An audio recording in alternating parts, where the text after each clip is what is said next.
Hi everyone, and welcome to this webinar. So here at IriusRisk, we're really lucky to be surrounded by a really diverse team with women throughout the organisation in every team.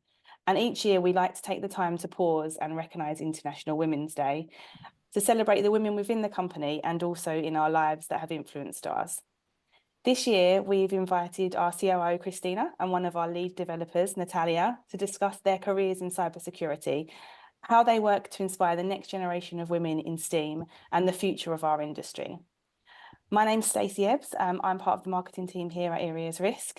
I've been here for 3 years, and one of the reasons that I joined this team was because of the inspirational women such as Cristina that I got to work alongside. So I love the fact that we recognise International Women's Day each year, and I'm very excited to be a part of this session. I'd like to introduce you, Claire. Thanks, Stacey. That's a very hard introduction to follow. I'm Claire Allen-Addy. I'm the product marketing manager, also working with Stacey in the marketing team. I've been with the company for a total of coming up 2-ish years now. I've been in cybersecurity roles for about 6 years of my overall 12 years in marketing. Wouldn't ever go back to any of the other industries. I think working in cyber is one of the best places to be. And as Stacey said, it's just a privilege to have masses of colleagues at IriusRisk that are really inspiring women in the industry. So yeah, it's great. Thank you, Claire. Thank you, Stacey. I'm Cristina Bentué. I'm a co-founder and the COO of IriusRisk. I'm very proud of this company having a very high rate in women participation and women fellows in working here. We've always strived for trying to give back to society from here. I think that the social responsibility of a company towards causes, you can't fight for all the causes, but you choose one, and that this is the one we picked. And we hope to make a difference by giving more benefits to the colleagues and making this place very equal in possibilities and everything else. We collaborate with a lot of other institutions and foundations that works towards women in technology and inspiring girls. And let me introduce you to Natalia. Hi, I'm Natalia. I've been working in IriusRisk for more than 3 years. I'm an IT engineer. I'm actually the tech leader of one of our teams. And I think I fell in love with this company the first time I talked to Cristina, because the energy, the good energy that she transmitted to me, and also she made very clear that it was important for the company to have some kind of social responsibility. And up to date, as you have said, I have seen that we do lots of things, like collaborating with organizations, and I'm really proud of being part of this company. Awesome. Thank you so much for joining us. So Claire and I have prepared some killer questions for you. We wanted to discuss the industry, women within the industry, and also our responsibility to empower those generations that are coming up through the industry for the future. So Claire's going to kick us off with our first question. Thanks, Stacey. So first one, perhaps Cristina, you could answer first. So what empowered you or inspired you to pursue a career in cybersecurity in the first place? It might sound a bit cheesy, but protecting digital lives for me was very important, since I accompanied my father to do a test in the defibrillator he had implanted in the heart. And it was by Wi-Fi. It was wireless. The test to get the results, and I was saying, God, the software really runs our lives. It was a breaking, enlightening moment for me, that so many things that we think it's from the industrial sector it's actually from the software sector. And as very, very established it is in the industrial sector that security has to be inserted in the design. You don't put the airbags of a car when the car is finished, or you don't invite an external company to secure your house to make it safe once the house is being built.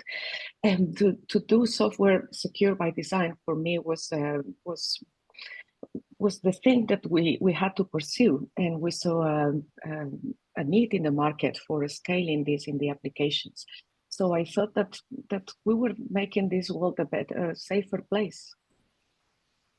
Yeah, personal safety is arguably the most important type of safety to secure. Of course, business security is important, and there could be financial impacts, but when you're talking about the health impacts, and we speak to medical device manufacturers, don't we, for example, when it's people's lives that you need to ensure are safe, then it's hugely important to have good practices. Yeah, for sure. one of our first customers was a medical device company, and they had 15,000 developers in their payroll. I was like, every large company is a software company nowadays. Imagine the number of applications that amount of people were producing daily. And then there is a ratio of one security analyst per 1,000 developers. So the bottleneck is too big.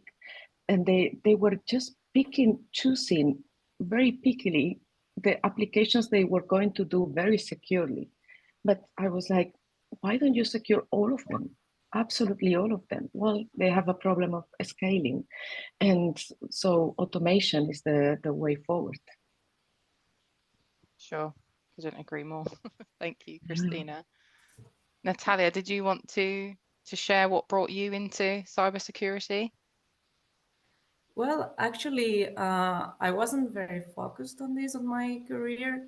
When I started in IriusRisk, it's true that I had been working in several banking applications where security is very important, of course.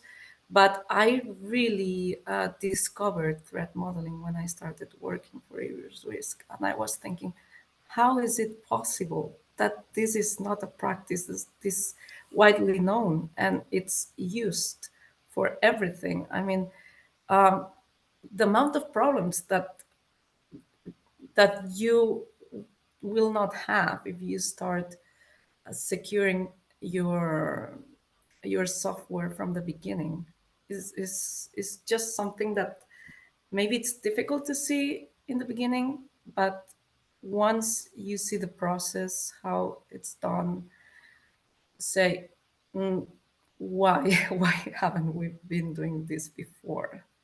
So now, for me, it's something that it's mandatory, and well, it should be mandatory to secure your software. We're seeing that there are lots of problems nowadays with security. Everything is on the internet. We are transferring data that is very private, and we cannot afford some kind of problems and failures. And if we can prevent it, why not? Sure. Thank you very much. Stacey, did you want to ask the next one? Yeah, sure. So, okay, a big one. Do you guys feel that there is a social responsibility or pressure on women in STEAM roles to be like role models for younger women and to inspire them as they come up through their careers? Well, more than a pressure, maybe it's a bit of a negative term. There is definitely a responsibility towards the next generations, especially if you want to give back what the previous generations have done for you. Remember, my mother couldn't open a bank account without a man next to her, whether it's a husband or a father. But and now that you can walk in and give it for granted they're going to open a bank account. Well, my mother is still alive. I mean, it's not that long ago these things were happening. And our history of women has been distorted for millennia and silenced in the best of the cases. Every generation has to fight for a certain thing. And my mother fight for the right to vote, my grandmother for the right to vote, my mother for the right of studying in university. We're here now changing history, and the current generations have some challenges, I think, that are more prominent, which is women in tech or in STEAM, the glass ceiling. To be able to reach the top, it looks like many times we need to renounce to some intrinsically female characteristics to reach the top. And the Me Too movement. I think that these three are the most candescent subjects to causes to fight about.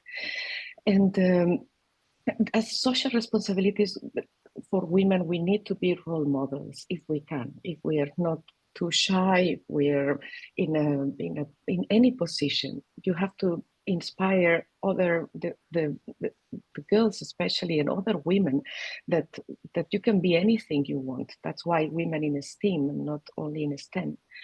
It's about women deciding their own future. Such a new thing, such a daring issue to have, really. I do an experiment with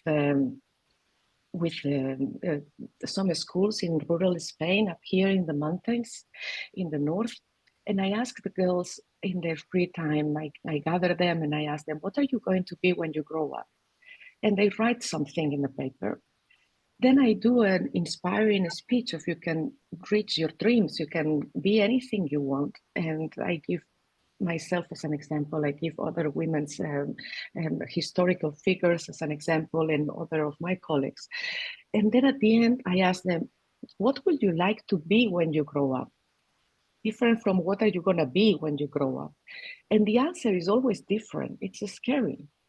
And so yeah, it's something that we think that we are programmed to be something, but if we had no restrictions, we will be so many other things. And that's what I would like it to be with role models, that there's no restrictions, and there are restrictions, but you overcome them. It was just yesterday that women started enjoying economic independence and personal autonomy. And still, a Spanish politician the other day said, what else do they want, these women? Free manicure. And this is public figures, in the public personalities, and that we've chosen in a democratic way. And it's just that it's embedded in the DNA of society, and that's what we are actually fighting for. And if you ask a child to draw what power looks like, they will draw a white man with a tie. Ask GPT to draw pictures, to search for pictures of an executive leader. Same story. We have to be role models because this cause is bigger than us. We have to answer the call of the jungle. And some people feel it more intrinsically, and they leave everything to go for the cause, but you don't need to renounce to everything in your life to fight for a cause in order to make a difference. As a friend of mine says, we are little people doing little things and achieving great results. That's awesome. Thanks, Cristina. And I think sometimes it takes somebody to show you that as well. Like you were saying, you think that it's a really big thing and it has to take over your whole life if you want to fight for a cause, but it can be something as small as telling your daughter or your niece one bit of information and giving her that power to move forward. So that's awesome. How about you, Natalia? As Cristina said, I think it's our responsibility to be a role model, because even though some people think that we have reached equality, it's nothing like that. I mean, we are very biased. We live in a very biased world. Us for example, that we are very concerned about this. I'm sure that we still have some bias because it's how we grew up. It's what they taught us. Some things are very hardwired in our brain. So sometimes we just have to stop, think twice. Is this okay? Are we passing the right values to the next generations? Because it's impossible to remove this bias from the world one day from the other. But step by step, I think that we have to achieve. We have to raise our hand when there's something that we see that it's not fair, it's not correct. And step by step, we will reach some kind of equality or equity. There are lots of things. I mean, in television, in all the ads that we see in the streets. Even there's some studies in the movies that it's very difficult to find strong women in primary roles, or even women talking to other women about things that are not boys, or things that are related to beauty. So in movies, for example, men are represented as the strong guy, the problem solver, and women are more like the companion. So lots of these things need to start changing. And as I said, the only way to do it is by acknowledging this and raising our hands and trying to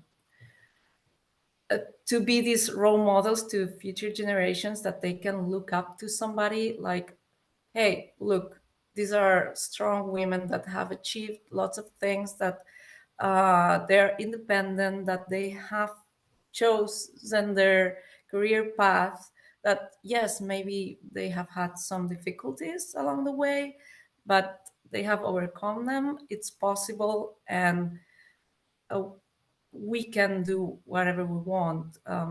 It's not that all the girls now have to be in STEAM. It's just that they can if they want, and if they don't see other women in these career paths, it's more difficult that from a young age they think, okay, I can be this, or I can achieve this in my life. Yeah, I like what you said, that we do this by raising our hands to all these micro signs, micro signals from the DNA that we brought from this millennia away. And I more than raising the hand, I think it's pointing the finger. It's a j'accuse. That's wrong. That's we're not doing that.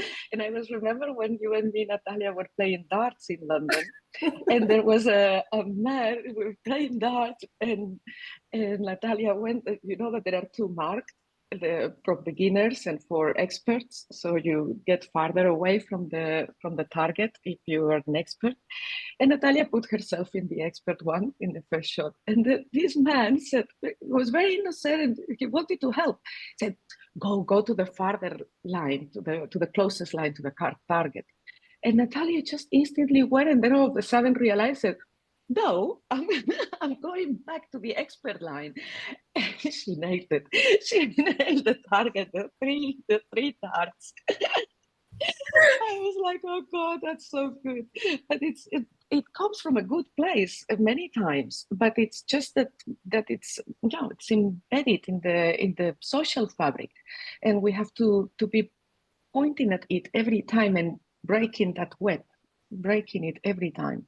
So awareness, and being brave to hold yourself and just be the feminist in the group that is uncomfortable sometimes. So that is being a role model, and strong opinions, and that is about your social responsibility too. This actually leads us nicely, doesn't it, onto the next question, Stacey? You're probably thinking the same thing. So the term imposter syndrome, I know that's not exclusive to women, you know, many people of many ages and gender and so on struggle with this. It is a term that can come up often, but do you think people truly understand what this means? And have either of you felt that yourself at any point in your lives? In my opinion, the imposter syndrome sounds like it sounds too light. I believe it's more powerful than what it's perceived. It's sometimes overwhelming, and it leads to overwork or underperform. It just changes the way you know this the particles, that theory that if you are observing a particle, it behaves different than if you're not observing it. So it's the same. You behave differently if you have that pressure of you're paralyzed. And for me, it's paralyzing, and I still feel it. It's not that much anymore, but it's taken me years to be a woman outside her comfort zone, and this is paralyzing. This paralyzing feeling comes from the very heavy social heritage that has been imposed on us since the very beginning of times. The jobs that we can and cannot do. Come on, everybody knows in history, there's been jobs banned from women and jobs that are inherently for women. And as we said, we are fighting against the DNA of society. To change it, the small actions at a time. The barriers are invisible, but they are very solid. And I don't know, the impostor syndrome, women feel it more than men. For example, the Prime Minister of Canada, he said, when I offer a man a job, he replies with confidence, when do I start? But when I offer a woman a job, they say, me? Are you sure? Am I going to meet your expectations? Am I good enough? He said that. And it's not us thinking that I think sometimes we are very perfectionist, because the more I study equality between women and men, the more differences I see. But it's good differences. We are obviously different, and what we just need to do is to get hold and take advantage of that difference to make it all better, and to make it all more wholesome. And the yin and the yang, and that's it. It makes a whole of one. And when you are taken over by the impostor syndrome as a woman, you feel like the need of working double, of meeting the high expectations, most of the time imposed by the perfection itself, as I said, to excel in all fronts, not to show weakness, not doubting, your guard always up. It's very demanding, and therefore it's exhausting. And it's also about the credibility of the transmitter. In cybersecurity talks, in conference booths, in a board meeting, when it comes from the woman, it's more like, okay, let's listen, but the credibility levels are less. And as we say, it's embedded in the DNA of society. When I go in a booth in cybersecurity, the shows, many times they take me for a hostess, and in one of them I was taken for a hostess so many times that I had to put a sign there. I'm the co-founder, and or you're around, they ask you where the toilets are. They will never ask a man where the toilets are or where they can get a drink, and I don't blame them. I blame millennia of oppression, really. And imposter syndrome comes from all this heritage luggage that we are carrying around constantly. And the equality beyond or together with the differences, as I was saying, that we are different and we need to work out together. It's by acceptance, and it's what we call the other optic. It's intuition versus analytical mind, or collaboration versus competitivity, or empathy and flexibility versus still strength, and acceptable doubts and reflection and dialogue versus fast decisions, and the iron self-esteem that I envy in men sometimes. And for us, the growth is organic and constant versus the frenetic rhythm and exponential risk and growth. Balance versus work dedication without distractions, and emotional intelligence versus analytic intelligence. I think we are in a very good position to do advances and progress much quicker and in a much better sense if we work together with our differences, and being equal in our differences as well. Couldn't agree more. If there were clapping emojis for that, then I would have been I would have been hitting them. It's fantastic. Thank you, Cristina. And yet, despite that, like, you always get involved, and we've seen you stood up on stage, you know, alongside men and others, and done an astounding job with other people with, you know, maybe less experience than you, the same, more, it doesn't matter. But, you know, we've seen on our internal work platforms, you know, images and videos shared of you when you've been up on stage, and it's always really inspiring. So just wanted to say, there's probably been times where you've not realized being up on the, you know, physically up on big frightening stages that can intimidate anybody, even if you've done it 100 times. And there's probably been women sat in the audience kind of really inspired to see you have a place up there, because sometimes you are the only female. You know, we've seen that, you know, there's been maybe just you, and no doubt that has been really inspiring to people listening to what you have to say. So yeah. What I find more intimidating, you're talking about being intimidated by the crowd and so on. I find more intimidating to talk to girls. What I do with inspiring girls from 7 to 11 or 12 years old, and because every word you tell them, it gets stuck in it changes something inside of them. For adults, it's the brain is already quite frozen already. It's less malleable. But with these girls, is every sign, every word, every sentence, everything that you might say, it might change them. And we come back to the role models, no? But when I do this experiment with the girls of what are you gonna be versus what would you like to do, if I see some girl that the thing is very, I try to talk to the parents, and I try to talk to the teachers, and we have to sort out this from the adult world, and for the next generations, because our generation, it cannot change. I even send some maskless things every now and then, and I don't realize. And my generation is wasted already in these 3 subjects, but we can inspire the next ones, and we can break the stereotypes for the next ones, and so forth. And we need more and more. And I think support groups are very important, and all these little actions. But definitely, thank you. Actually, Natalia, maybe this is a point where you could share a little, because you do a lot in your spare time as well for young girls. I think they're a little bit older than the group you're speaking with. I think it's teenagers, isn't it, Natalia, that you speak with, or are they a bit younger? They are from 8 years old to 14, 15.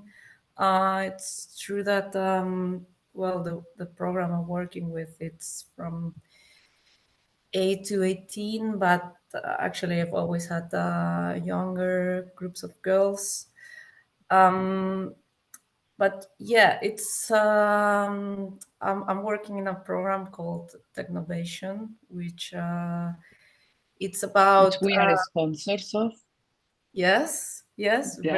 very proud to be sponsors of.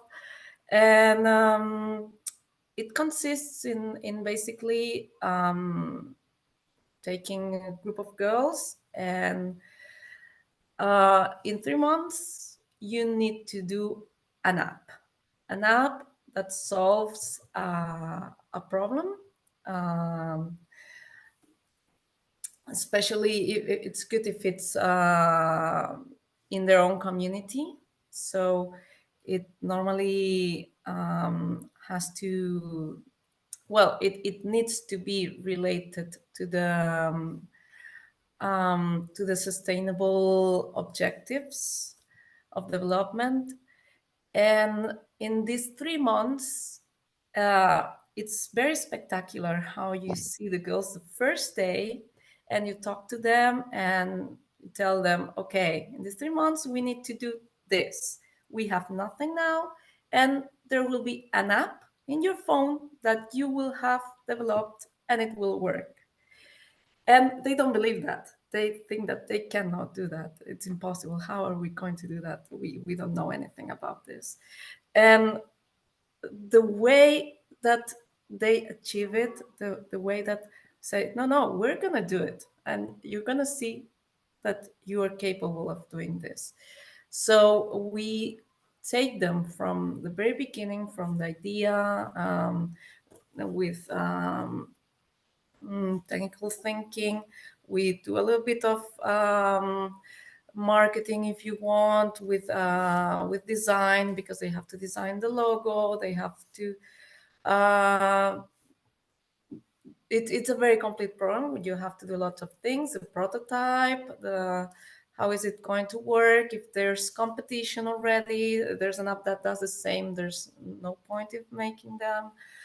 So they do all this analytical until they also program the app in 3 months. And when they see that we are capable of doing this, it's like it clicks something in their brains. It's okay, so we are capable of doing this that we didn't know, and would have never thought that we could do this, especially because maybe still when you buy toys for little girls or little boys, they're very different. It's like the boys get all the Legos, all the cars, more like let's build things, and maybe not so much for girls in the beginning. I think that this is a very important point of what we give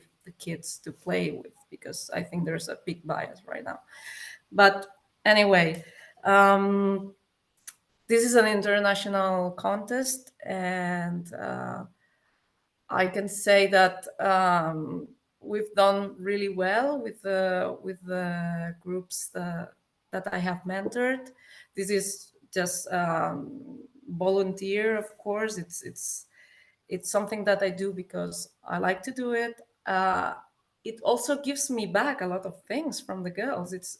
I'm not only giving to them; they're giving a lot to me. I learned a lot from them, and it's cool because with one of the groups, once we got into the world semifinals last year, we won the regional contest, and I'm very, very proud of being part of this program, because I think it really helps. That I don't know if these girls are going to be in technological paths in the future, but what I do know is that they will be able to consider these paths because they've worked with these kind of things in this program, and they know that they are capable of doing it. And also to make them, because that's something that has been barred from us all the time, to be builders of something. They say that women chooses more because why are there no more women in technology? I've been reading studies for years. The only conclusion I find that it might be true is that for years, for centuries, we've been more attracted to services, to do some jobs with social involvement, that it's like nurses, like teachers, and so to teach women that we can build things from scratch and build products and so on, I think it's defeating that perverted DNA that we have inside society, this bias, and what tech innovation cat does. I think it's a very outrageous thing to do, to teach a woman to be a builder of things. Thank you both very much. Really inspiring stories. Should do more with my spare time because this is fantastic. Hopefully raising a daughter is enough effort for now to hopefully inspire her for her future. Stacey, did you have a next question? Yeah, so we wanted to know how you create an inclusive culture in your team. And I guess this can go to both of you, Cristina, in IriusRisk as a whole, but Natalia in the team that you lead. What is it that you guys do to create that inclusive culture? Okay, so from the IriusRisk, from the company's perspective, we give all sorts of benefits that they are considered benefits, but for me they are more social responsibility, really, which is if you want women as well as men in the company, you gotta give them remote work, because we all know the first obstacle that women faces when going into a career is to combine it with having children, and remote work is very important. The balance of personal and working lives, but not just saying it, but actually doing things for that. Like we do recommendations. We give social private insurance. We give private insurance. We give private health, mental health advisors, therapists, and we give flexibility in the timetables for work. 4 days a week in the engineering team, at least. We are trying to expand it to the rest of the company. Support groups inside of the company, and positive discrimination. And I don't know how you say this, quotas. Do you have this in English, quotas, which is per every, the government says there is a law that in all the boards, there has to be at least one woman. And yes, yeah, yeah, you have that. yeah. So it's a very controversial subject, because they say, well, if I don't find any woman that is good as the other men I'm interviewing, why do I have to find that? Well, it's harder to find, but it's out there. We're half of the population, really, and it's out there. So break your horns, as we say in Spanish, to go and find her, because it's out there. The thing is that she has less visibility than the men, or she's suffering imposter syndrome, or she doesn't feel, she's too perfectionist and doesn't think that she can do it as well as any other, or she's not as ambitious, and she's not fighting with her shoulders like this to make a hole in the room for her, or she's not as outspoken. So go find her, it's there. And so for me, quotas of being at least 25% women in the company, it's key. And we are rising that bar every year. Every year that bar has to rise. And 25% is a very high percentage for a technological company. And normally it's 8%. So we are very proud of that, but also we are doing company sacrifices, things that are not revenue producers, and or things that, but the company is people, and people needs to be happy working and doing what they do, and believing in the company, and being grateful to the company, and this it's necessary. The company is not a product, it's people. So you want to pretty efficient product, and that it's easy to use, and you want so much of the product. So you want that from the people, but you have to give it to them before.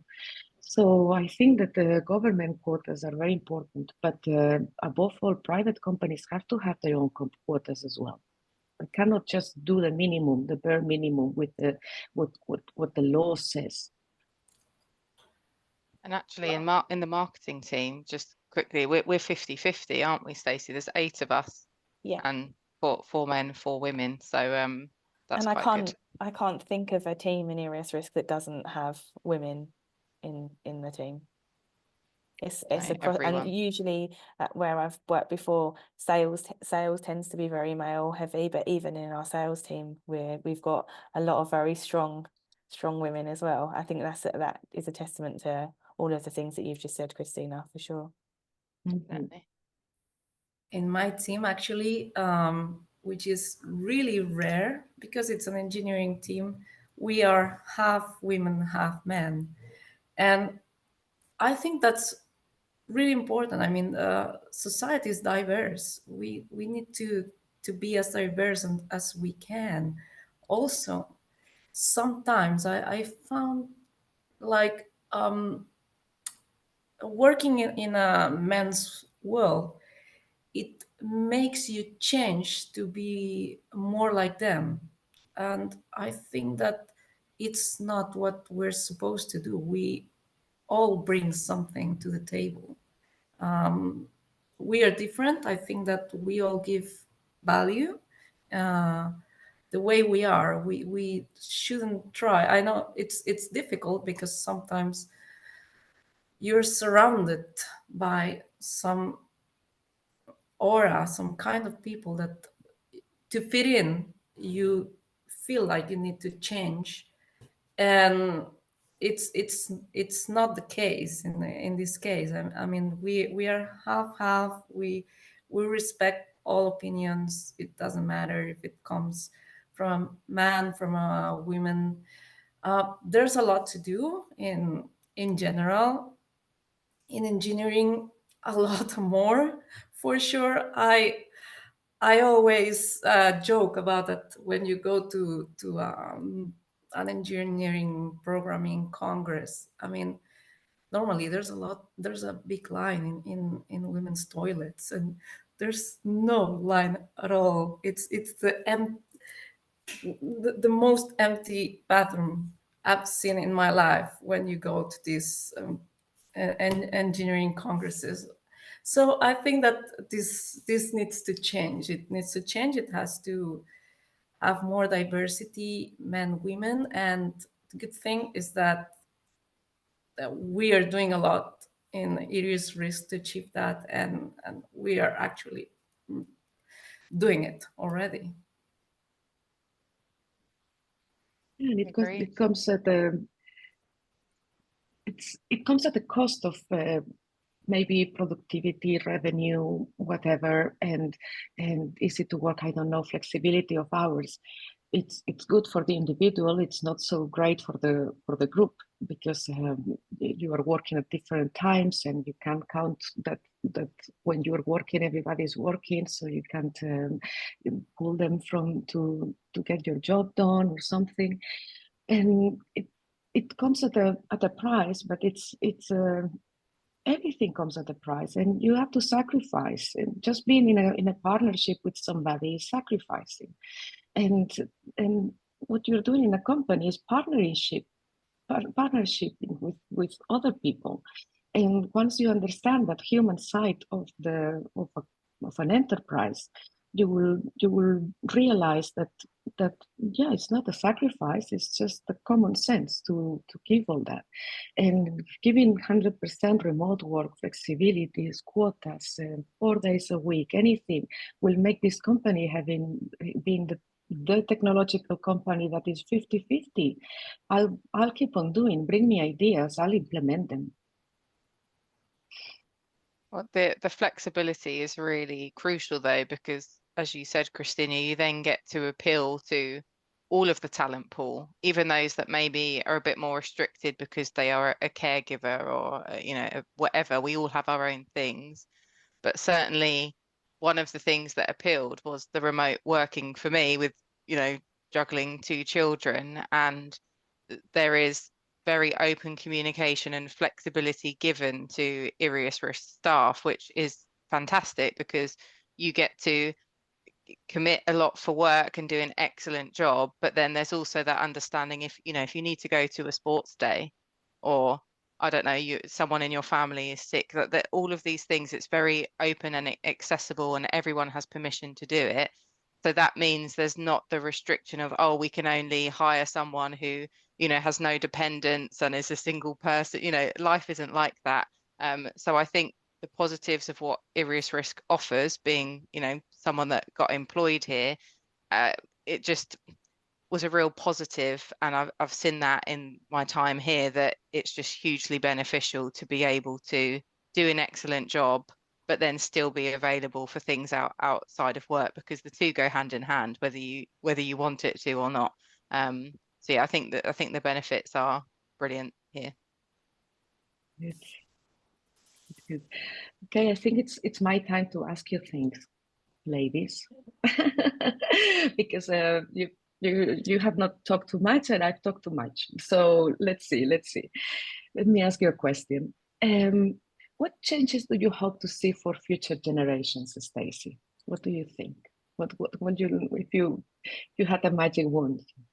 So I base this, unlike Claire, I don't have any children, but I do have an 8-year-old niece, and she is teaching me a lot of things. But one of the things that I really would love to see is the power that young women have, and the strength to speak out is something that I never had. At the age of 8, she is way more outspoken than I am probably now. And I think that is something that I really hope for the future generations, is that they can stand and say, I would like to do this and this is what I'm going to do, rather than having to explain, I'm going to take a different path, this is why, and answer lots of questions and come up against lots of obstacles. Just having that strength to kind of, no, this is what I'm doing and no questions asked, I'm going to go for it. And I think that we are getting there, and I think that programs like the one that Natalia is part of, where she's inspiring them to go outside of their comfort zone, really helps. And I think that that's dependent on people volunteering their time and continuing on that path. So yeah, that's what I would hope. I think just for that strength of knowing yourself and what you want to do. Yeah, I think it's very the outspokenness of it. I liked it a lot because I remember in my time they used to say a lot, this is not what a good lady does, or this is not what an educated lady does, or and so what there's so many prejudices in just that sentence. It's terrible. So just to be rebel, be rebellious, being non-conformist as well. Yeah, it's very when I left school, I wanted to be in like the music industry, but behind the scenes. So I did music technology as my follow-on course, and I was the only girl in my class, and nobody understood why I was doing it, because they were like, don't you want to be going to do, you know, English literature, or, you know, something that they expected that I would do. And it took me a long time for people to accept that I was doing that. Whereas my hope is now, if somebody finishes school and they want to go and do anything, there's no questions asked. It's just, yep, go. That's what you're passionate about. Yeah, in any field, that's where the STEAM word comes about. In anything that there are women or there are not, but in that sector, but that the fact of empowering other generations, because we've been, whether you like this sentence or not, people that are listening, we've been submerged for centuries, for all the history of humankind. We've been submerged, and we are lately, the last 50 years, maybe 60, something like that years, we've been rising our heads above the water. And we have so much to say. And we have so much impact to do in arts, in science, in maths, in everywhere outside the house. And that we've been locked up in the house for all our history. There is an interesting thing that I remember. A teacher asked me when I was finishing my mandatory studies, that is 16 years old, that she was like, what do you think about becoming an engineer? Would you dare to do that? I was thinking, why are you asking me this? Why wouldn't I dare to do it? Well, maybe because I've always had this upbringing that to me, actually, my parents bought me Legos and things to build, and to me was just natural. But I was thinking, would you ask that to a boy if he dared to take this path? So yeah, it's just so much to do to get to the point where we think that why not, we can do the same, right? But I don't know, what do you think about how that, Claire, for example, imagine that somebody's looking to join a role in cybersecurity. You've done that. Do you have any advice for that? Oh gosh, I'll try to consolidate initial thoughts. So firstly, do it, you know, same as you would apply to any other industry or role. They should be treated the same. So I don't think someone should be put off just because it says cybersecurity or software, or, you know, don't be put off by the terminology, because you can learn all of this. You know, attitude's the most important thing. Skills can be learned, and everybody started off at zero at some point, you know, whether that was they became a developer and at one point they knew absolutely nothing and now they've got 20 years experience. We all begin somewhere. So it's not that, you know, women should think, oh, I'm not going to be as good as the person next to me, or I've not done this before. That's okay, because everyone started from that at some point. And then on the other side is there are a lot of transferable skills. And you touched on this earlier, Cristina, when you were saying the comparison, you know, like emotional intelligence, I think is hugely underrated. Like that is a skill that is quite hard to teach. That's just from my personal experience of what I've seen. And I've seen men and women that have it and are excellent. And there are others where they just don't possess it. And it's a very hard skill to teach somebody else. So I think it would be useful to kind of come up with what you're good at as a person and see where you could utilize those existing skills, you know, whether you're quite organized, you know, project management, that type of thing. That's where I came from before marketing. I did project management and auditing, and I'm quite a process-driven person, and that does actually really translate well into product marketing, because there's go to market launches and you have to plan ahead and you have to go, well, if I want the product to launch on this day, then I have to, you know, work back and plan accordingly. And things like, you know, maybe you're very good at writing. Again, you can transfer that. What about, I know these are marketing examples, but, you know, copywriting and things like that, or writing documentation, and then in time, technical documentation, because you can learn that. So I suppose what I'm trying to say is don't add your own barriers. You know, you can join the industry as much as the next person. Everyone started from zero at some point, but also you will have skills now that you can use in a role in cybersecurity. And actually, the more women we can get with a voice in the industry, the better it will be, because you need men and you need women. We need everybody with different backgrounds, and we need as much diversity as possible, because we'll make better products, we'll get different opinions, and we'll challenge the status quo. So I think if someone's considering it, just go for it. Maybe ask others that are already in the industry if you're not sure where to start, but certainly don't be the barrier for yourself. You know, the four of us, we're only 4 people, but we're saying here, go for it, do it. We're all in very different positions within the same organization. And I think, and everyone brings their own fantastic skills. So yeah, just go for it. Yeah, and you can start in one position in the cybersecurity sector. There's so many things like product marketing, and there's so many things you can touch from cybersecurity. You don't need to be an engineer to be in this sector. And cybersecurity is a very transversal, because as we said, it's look our customers, for example, very transversal, all the verticals: financial, medical, automotive, public sector, and anything in between, technology. And precisely women have this capability of being in the transversal role, due to their born with creativity, sensitivity, intuition, human touch, inherent caring personality. I think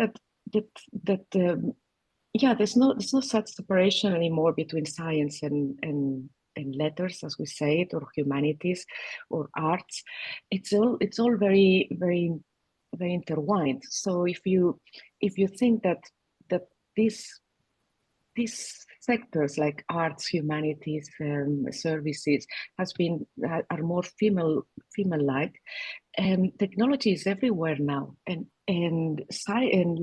humanities are everywhere as well. AI needs philosophers, ethics experts, psychologists, linguist experts, even poets, and that is, yeah, you can start with a role in cybersecurity, and if you have a good company that cares for you, they will train you to do what you. That's a program that we have in IriusRisk, is that we have so many hours allocated in order to transfer from one job inside the company to another role. So you can, well, you ladies, you've studied threat modeling, and it was a very technical course itself. And do you need it for your daily work? No, but it's a nice to have, that's for sure. But it also makes you grow as a professional and as a person in a personal level too. And now you are more, you have more roles that you can access to inside of the company. So I thought transversality of cybersecurity and transversality of a woman are very parallel, are very together. Sorry. Sure. Where are we going next? Awesome. Yes, So okay. I think we're coming to the end of our time, and I guess as a parting question to all of us, carrying on the theme of cybersecurity, we'll end by going around with what we think our favourite advancement in cybersecurity to date is, which is, I think, a cool question. For me, having come into cybersecurity only a year or so before I joined IriusRisk, so probably coming up for 4 years now, it's the amount of dialogue around cybersecurity. The change in such a short period of time has been massive. So the fact that governments are talking about cybersecurity in a very serious, open way, they're bringing in regulations, people are talking about it on a daily basis, even day to day. Like there was a time when you would worry for people that weren't that good with their technology, so like older generations weren't as aware and were easily caught out, things like that. I think now we're much more open and we speak about cybersecurity much more as a society, which I think is such a benefit and such a difference in the short space of time that I've been in the industry. Yes, I think in that line, I think that cybersecurity awareness courses are very on the day-to-day basis now, and in the workplace as well as in the schools, and that don't use your picture, use an avatar to open an account if you have to open an account somewhere, and why, and all these talks, and it's not yet a subject, one block of studies for them, but it is something that goes. The police goes and speaks, and every year they have at least three chats or master classes about cybersecurity for children. And in the workplace, it's we are doing all these phishing campaigns, mock-ups, and we are making obliging the people to go through many courses about how to ensure you're not clicking in the wrong email, and what is the things to look for. So there is training and there is awareness in society that we have to, that cybersecurity is everybody's responsibility. We are more exposed than ever. I mean, cybersecurity, it sounds like a very big word, right? But it's something that everybody has to be aware of. Everybody needs to know some basics. And as you said, Stacy, I think that this is starting to change, that the governments are really looking into it. I think it's really exciting what is coming in cybersecurity and in threat modeling specifically also. And we just have to keep working to achieve some kind of security. We know that there will always be bad guys, but we'll do what we can to make the world more secure. Yeah. And then it's hard to pick just one thing, but probably AI has to get a mention, doesn't it? So the thing that I particularly like about AI and how much it's come along is that it's accessible for people that aren't technical. So quite often with technological advancements, it's great if you're already maybe in security or in a development team because you speak that language to some degree. But now, because of AI, you know, if you can write a good prompt, if you can write well and articulate what you need, you can use AI in your day-to-day life, your job, whatever it may be. So for that, I think AI deserves a place. On the other side, of course, you need to secure that. You know, we all need to remember that it's new and it has its own risks associated.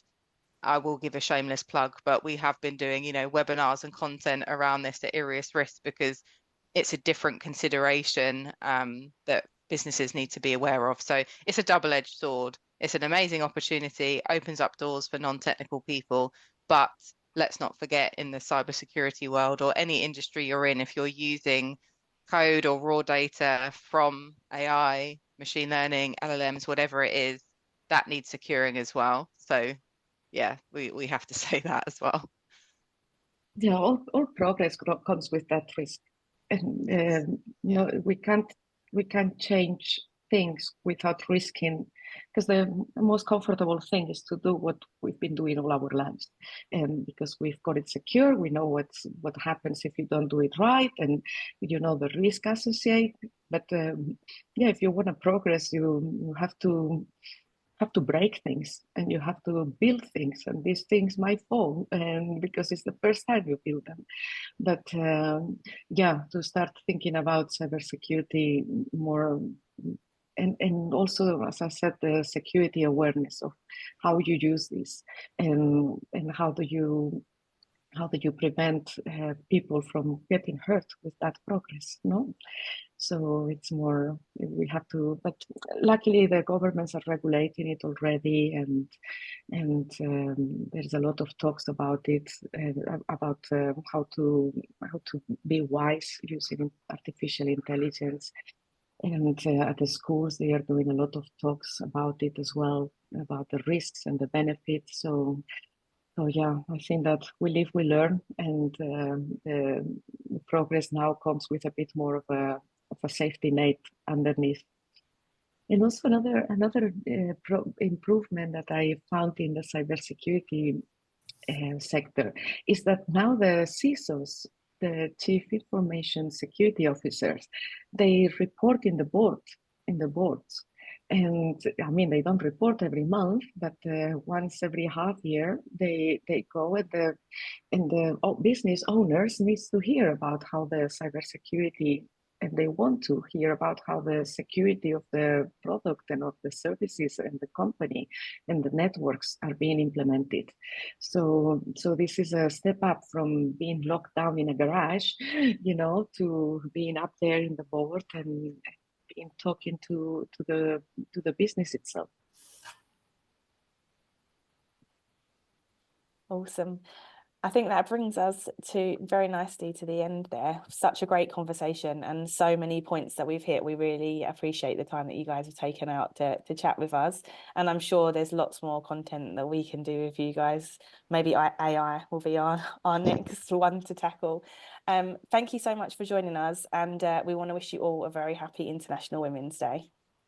Thank you. Thank you so much. Thanks, guys. Bye.